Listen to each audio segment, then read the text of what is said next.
hotline. Don't cry, let it ride. Goodbye, hotline. Don't cry, would you let it ride? Welcome back, ladies and gentlemen. It's your host, Gabe Morales. We've been covering outlaw motorcycle gangs in the United States. The Pagans Motorcycle Club was formed by Lou Dobkin in 1957 in Prince George's County, Maryland. My big brother, Frederick Tony Evendorf, who is co-founder of Margin, which means Mid-Atlantic Regional Gang Investigators Network, worked on pagan cases when he was in the area and has been previously featured on this channel. He has some good stories to tell if you want to check out that episode. The Pagans are categorized as an outlaw motorcycle gang by numerous U.S. law enforcement agencies. As stated several times now, the Department of Justice classifies a club as an outlaw motorcycle gang who are involved in criminal activities on a consistent basis, and it contends that the Pagans are involved in distribution of narcotics as well as committing violent crimes, often directed at rival gangs, including arson, assault, bombing, extortions, and murders. They are currently active in California, Arizona, Nevada, Oregon, Washington State, Michigan, Illinois, Ohio, Missouri, Tennessee, Kentucky, Florida, South Carolina, North Carolina, Virginia, Maryland, Pennsylvania, Delaware, New Jersey, West Virginia, Massachusetts, Rhode Island, and even in Puerto Rico.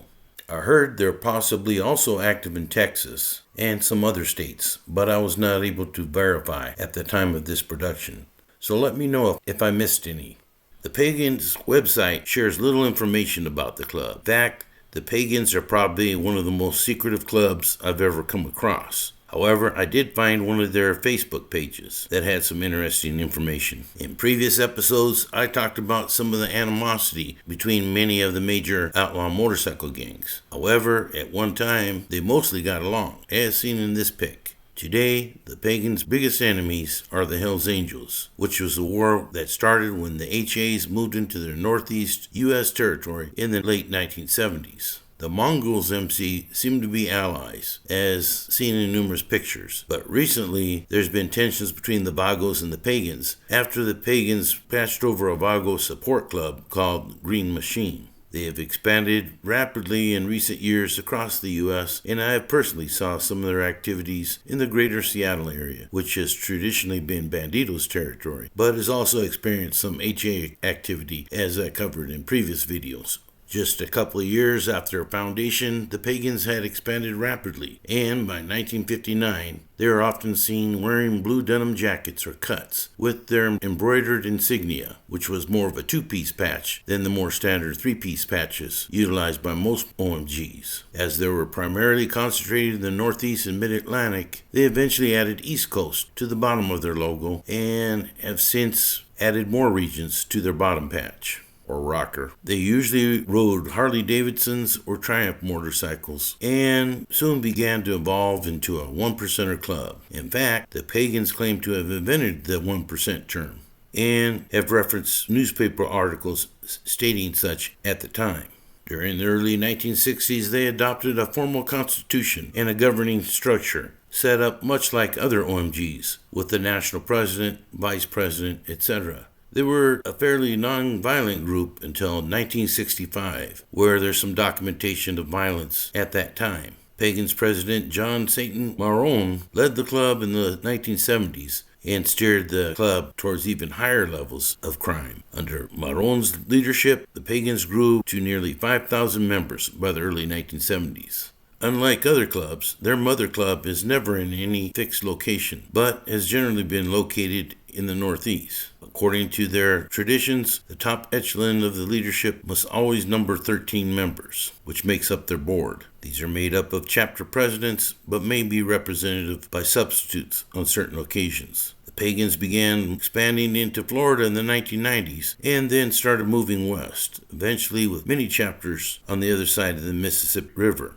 This was often done by patching over other chapters, sometimes support clubs and sometimes entire clubs. While they started off as being a whites-only club, they loosened up their membership requirements during the 1990s war with the Hells Angels and started to recruit Hispanics. And as I stated, they do have a chapter in Puerto Rico. I forgot to mention in the last episode that the Outlaws did the same thing when they went to war with the HAs, but both are still predominantly white male clubs. The middle of the Pagans patch depicts the Norse fire giant Surtur sitting in a burning world, wielding a fire sword, and the Pagans' official colors are red, white, and blue. Pagans are often seen wearing the number 4 patch, which means live and die, and which is one of their main mottos. Other numbers they may use is the number 5, which is a Nazi SS motto, 7 as in memory of patch, number 9, the Pagan members chapter, 13 showing affiliation with the mother chapter, as well as their board of 13 members, and motorcycles, marijuana, mamas, and money.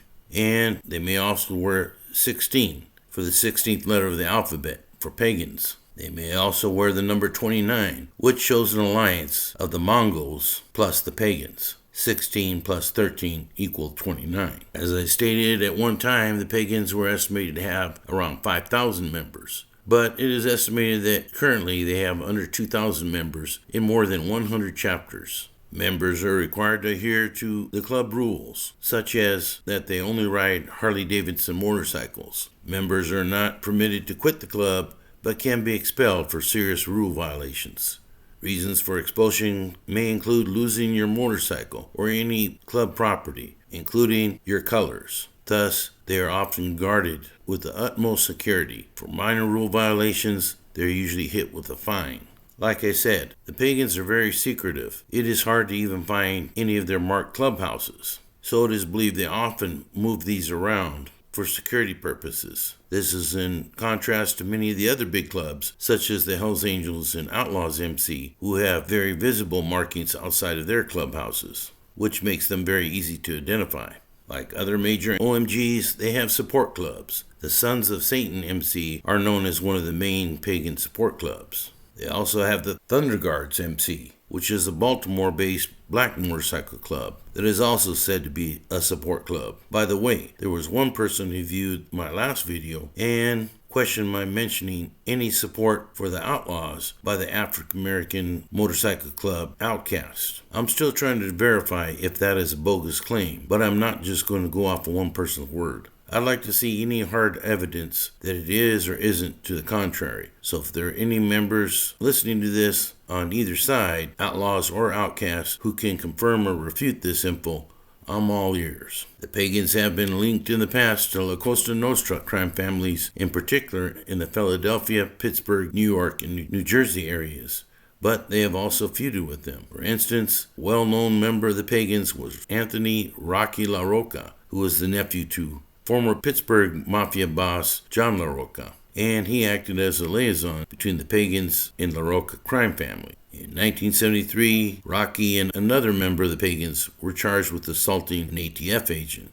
In addition to assault, they were charged with conspiracy, firearms charges, and possession of a silencer. The current relationship between American, Italian Mafia and the pagans has evolved over the years. Like I said, sometimes they got along and sometimes they feuded, such as when the pagans balked at paying a street tax imposed by then Philadelphia crime boss Nicodemo Little Nicky Scarfo. In February 1981, former meth cook James, a.k.a. Jimmy D. De Gregorio, kidnapped 2 mobsters during the street tax dispute and, as a show of force, drove down the streets of Philadelphia with them. When one of the wise guys tried to make a run for it, De Gregorio shot him in the middle of a crowded downtown Philadelphia street in full view of police officers, who then arrested him. De Gregorio later became a cooperating witness and discussed the incident on Devil's Fire, an episode shown on the History Channel TV series Gangland. In January 1985, then National Vice President of the Pagans, Daniel a.k.a. Danny the Deacon Zwiebel, was indicted on RICO charges, alongside co-defendants James Burke and Eugene a.k.a. Nick the Blade Guswali, who was the famous Pittsburgh connection in the movie Goodfellas. In 1990, Pagan member and LCN associate Anthony LaRocca and Francis a.k.a. Rick Perry were sentenced to life in prison for the murder of a John Hetherington.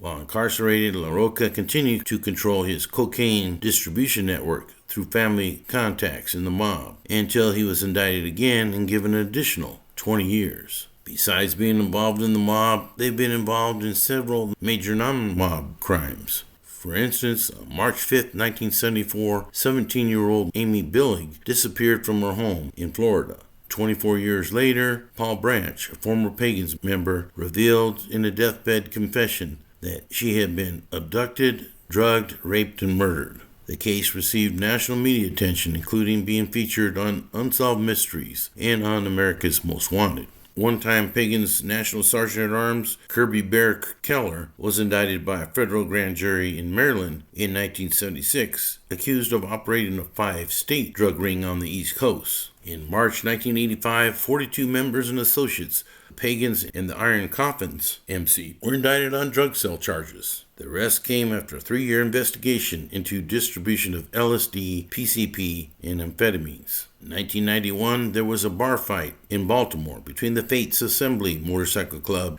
and the Pagans. One member of the Pagans, Mike Massaro, was killed, and 2 members of the Fates Assembly were injured. This kicked off a major war between the 2 clubs. In July 1991, members of the Fates Assembly waited for the Pagans in Virginia, where the Pagans were expected to be attending a party. Fates Assembly members began following a Pagan member in a van and then shot into the van, which was driven by a Kirby Galligan, but they missed. Kirby then returned fire, hitting Richard Capote in the head, killing him. It was at that time that the Fates Assembly declared war on the Pagans, which probably was a fatal mistake. In August of 1991, Fates Assembly members threw hand grenades into the house of Pagans member Kirby Galligan, involved in the previous shooting mentioned. However, the grenade did not explode. A month later, a remote-controlled bomb was constructed by the Fates Assembly and placed on a vehicle driven by members of the Pagans. This one exploded. However, nobody was seriously injured. The month after that, another bomb was constructed, and Fates Assembly members George Pitbull Hughes, Robert Paris, and Melvin Payne drove to the house of Kirby Galligan, the shooter previously mentioned at the Fates Assembly members, and attached it to a vehicle owned by a roommate. However, the bomb failed to explode. The Fates Assembly members retrieved the unexploded bomb and decided to attempt another attack. Later, they decided to return and reattach the bomb. However, it exploded, killing Fates Assembly member George Hughes and injuring Robert Paris and Melvin Payne. In July 1994, at least 8 members of the Pagans showed up to an annual charity picnic organized by the Tri-City MC in Hackettstown, New Jersey. The Pagans were there to intimidate local motorcycle clubs into aligning with the Pagans so that they would have a larger power base to prevent the Hells Angels from getting established in New Jersey. A fight started to escalate from fists that moved to knives and guns. When it was over, Pagans member Glenn Ritchie and Diego Vega had been shot dead.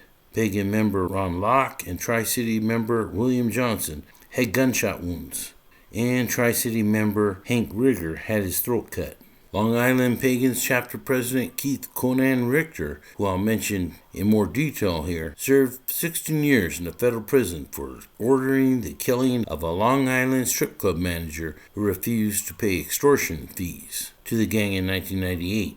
He took over the Pagans during a hostile takeover after getting out of prison, installing himself as the Pagans' national president. Richter then deliberately eased the Pagans' strict membership rules to bring in minorities and former criminal street gang members, including Bloods, Crips, and Latin Kings, who had experience with street violence, in which he considered to be a valuable asset in the club's quest to dominate rivals. Richard then allowed cash for colors and allowed these individuals to pay $1,000 to the Pagans to join them. This was a complete reversal of prior practice, which annoyed many white supremacist members of the club, although Richter still prevented blacks from joining the ranks of the Pagans. Any cops were also banned. On November 23, 2002, 73 Pagans were arrested on Long Island, New York, after appearing at an indoor motorcycle and tattoo expo called the Hellraiser Ball. Pagans had showed up to confront the Hells Angels, who were at the ball. Dozens of Pagans rushed the doors and were met by the Hells Angels. Fighting ensued and 10 people were wounded. A Hells Angel member was shot and killed a Pagans member. 2 weeks later, Pagans' own tattoo parlor, located in South Philadelphia, Pennsylvania, was firebombed. The feud with the HAs escalated, and in 2005, Pagans members shot to death. The Hells Angel vice president of the Philadelphia chapter, and the HAs shut down that chapter not long after. In October 2009, national leaders of the Pagans, as well as over 50 members and associates, were indicted on planning to kill and extort rival outlaw motorcycle gangs. Included in the indictment were President Keith Barbetto and National Vice President Floyd B. Jesse Moore. In September 2010, 19 members of the Pagans were arrested in Rocky Point, New York, for allegedly conspiring to murder members of the Hells Angels. Charges included assault, distribution of cocaine and oxycodone, and conspiracy to commit extortion and weapons charges. In June 2011, Dennis Rooster Katona, the former Pagans national leader, was charged and convicted of drug offenses. Police raided his home and found over 84 grams of cocaine and almost 100 grams of meth, with a total street value of $20,000. In 2018, 48 people, some of them members of the Pagans MC, were arrested in the largest bust in Rhode Island history in what was called Operation Patched Out. There was a seizure of 53 illegal guns, including a rocket launcher and a large quantity of drugs, which was the result of a 12-month investigation conducted by members of the Rhode Island State Police Special Investigations Unit, with assistance from the Rhode Island AG's office, the ATF, and FBI. In 2019, the Hells Angels moved out of their longtime New York City clubhouse located in the East Village and established a clubhouse in the Bronx. Pagans are said to have shot up the HA's new clubhouse with semi-automatic gunfire, equipped with silencers. 2 HAs and a Satan Soldier Support Club member retaliated by assassinating Bronx chapter pagan leader Francisco Rosado. In December 2020, a federal grand jury in Pittsburgh indicted 30 members and associates of the Pagans with narcotics trafficking and firearms possession. There was a seizure of 12 firearms, a significant quantity of drugs, and $28,000 in cash and jewelry as part of an investigation by the FBI. February 2021, Conan Richter was arrested after an SUV he was riding in was stopped by federal and local authorities as it crossed state lines from Pennsylvania to New Jersey. Police discovered a hidden compartment containing a loaded handgun, and Conan and a fellow pagan were released and sent on their way. But several days later, Conan was charged by federal authorities in Newark, New Jersey. Sources say that Conan had just left a meeting of the Pagan 13 Hierarchy in Lancaster, Pennsylvania, and was headed home to Long Island when the pair was pulled over. According to biker experts and insiders, it is believed that Conan was betrayed by someone within the Pagans organization who knew that he was a felon in possession of a handgun. In July 2021, Keith Conan Richter pled guilty to a federal gun charge. As part of the plea agreement, prosecutors only requested a sentence of 2 years and 9 months imprisonment with 3 years of supervised release. Conan was not in federal BOP custody as of August 10, 2023. A month later, Conan decided to step aside, and Robert Francis, aka Big Bob, stopped in to fill the leadership void as national president. But the fun-loving Big Bob just couldn't get past his hate for the Pagans Motorcycle Club, who the Pagans had an alliance with in their war with the Hells Angels, and I understand that it ultimately cost him his job. As I mentioned previously, the Pagans had expanded westward, and in July 2022, A Bandito Support Club member was injured, and a Pagans member was killed in southeast Washington state. Authorities stated that 2 members of the Pagans, Jordan Taylor and Tristan Broom, spotted rivals of the Anonymous Motorcycle Club at a Jimmy John's parking lot and confronted them, which led to the shooting and death of Taylor, and an Anonymous Club member was injured. A nearby Walla Walla prison guard, who was believed to be in a leadership position within the Pagans, was arrested just prior to this. He was charged with savagely beating a Georgia man in order to rise within the ranks of the club. In 2023, Christopher Lamar Baker, a Raleigh, North Carolina national leader of the Pagans, was sentenced to 900 months in prison following a conviction for drug trafficking, firearms, and money laundering charges. Baker was a part of that Council of 13 that I mentioned previously. In August 2024, 18 members and associates of the Pagans in Missouri were indicted by a federal grand jury for a series of armed assaults against members of rival motorcycle clubs. The primary rivals to Pagans in Missouri included the Hells Angels, Outlaws, El Forasteros, Galloping Goose, Sons of Silence, and the Banditos. So as you can see, the Pagans have engaged in continuing violence as they have expanded across the United States. As of this year, 2024, I understand that Jerry the Tank Tenaglia was said to be national president. Let me know in the comments if that is correct, and if you feel I got anything in this video wrong. Once again, it's okay to give your feedback, but just don't say, "Nah man, you got it all wrong." Let me know exactly where and how I got it wrong. Otherwise, the comment will be removed and you'll be dismissed as just being another troll and hater. Some good books about the Pagans are Riding on the Edge, A Motorcycle Outlaw's Tale by John Hall, who was a former Pagans Long Island president. Also, Jersey Tough by Wayne Big Chuck Bradshaw, who was a member of the Pagans in the late 1970s before leaving to join the Middletown, New Jersey Police Department, where he had a successful 20-year career. And Riding with Evil, taking down the notorious Pagan motorcycle gang by ATF agent Ken Crook and Dave Wedge. And so, I hope you learned something new about the Pagans Motorcycle Club and outlaw motorcycle gangs in general. I have a couple more episodes left in this series, so please share this episode with your friends if you think they might be interested. For now, this is Gabe Morales signing off for Gangsters, Cops, and Politicians.